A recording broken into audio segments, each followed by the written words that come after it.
because I have the passion. It is a call. It is my mission to defend the less privileged people. And woe betide me if the poor masses are suffering and I'm silent because of what at the end who will not die.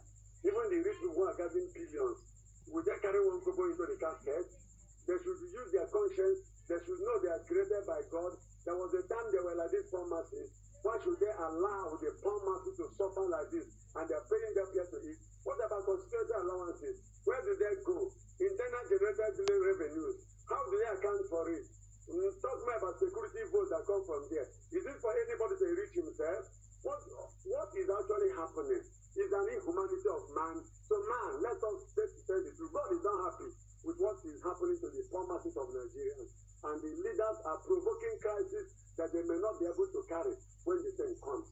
Please, from the presidency to the lead, in the rung of the leadership, the local government people, let them have meeting immediately and take care of this poor masses. A time is coming when I am thinking they may not be able to listen to any party at that stage.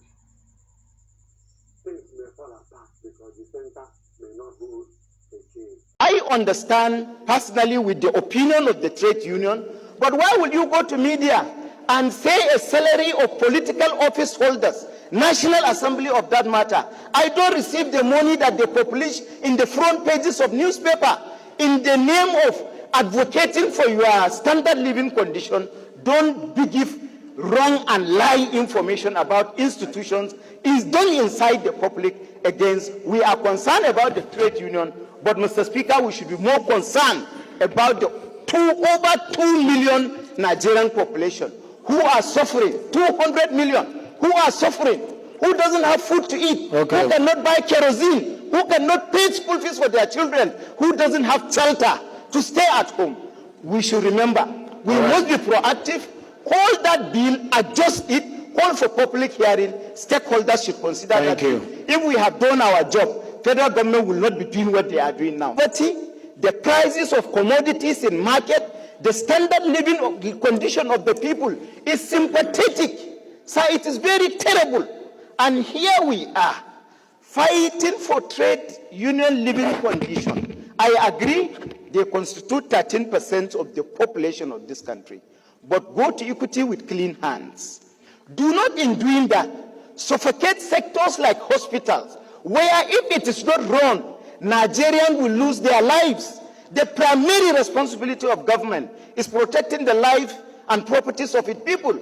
If the action of trade union, which is legitimate, negate those essential services, I don't think they will be doing fair to the people of this country. Madaki stopped. I will also want to say that if you read section 16, which he has espoused properly in conjunction with section 14, which is one of the most quoted sections of the Constitution in this House, which provides for security of the citizens and their welfare being the primary purpose of government. As usual, again, I will postulate, can we say that as a government, we have succeeded in carrying out that primary purpose of government? Have we provided security for Nigerians?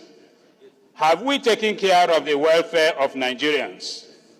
The answer to the two questions is no.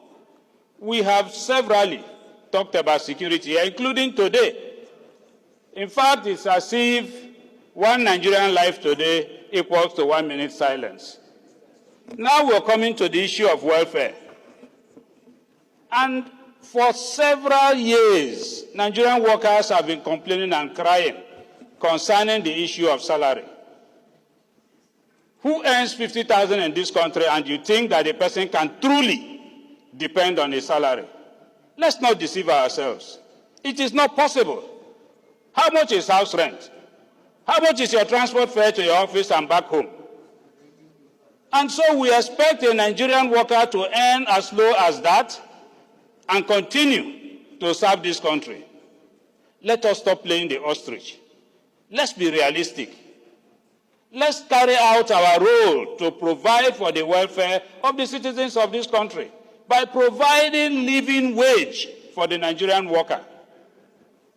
It's really unfortunate when you hear a government talking about minimum wage and shying away from living wage. This House has resolved in the past that there is urgent need for living wage to be considered for Nigerian workers. However, having said so clearly, I will join the mover of the motion to commend the Nigerian workers for shelving the strike in the interim and allowing an opportunity for discussions and reconciliations of these issues. Although we commend them for doing that, I will also use this opportunity to also say that sometimes when we embark on some of these actions, we should not overstep boundaries. The area of switching off power in the entire country as a way of protest should be condemned. It is not proper. It is not opposite. Who are you protecting? People are in the clinic. Some persons, their lives depended on power at that moment, and you switch off the national grid. That was going too far. Whilst you have a good cause, whilst you're on track, you also need to adopt a proper process and procedure in pursuing that cause. So I will urge this House to please, with the speed with which we pass the national anthem, that we should also recall the Minimum Wage Act, reconsider it, and with that same speed, pass that act and ensure that we give the Nigerian worker a living wage in that act. That is the only way we can show solidarity with the Nigerian workers.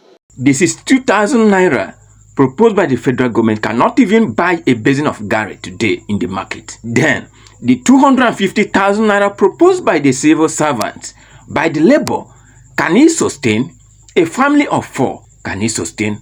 I don't think a minimum wage is a problem we have in this country. The problem we have in this country is a policy problem, a policy that crippled the economy, a policy that don't grow economy, a policy that force people to run after poverty, economic after poverty.